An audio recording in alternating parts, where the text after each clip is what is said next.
وأما من خاف مقام ربه ونهى النفس عن الهوى فإن الجنة هي المأوى.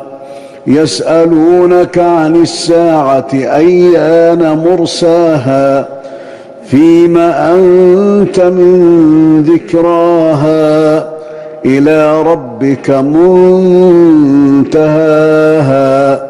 إنما أنت منذر من يخشاها كأنهم يوم يرونها لم يلبثوا إلا عشية أو ضحاها.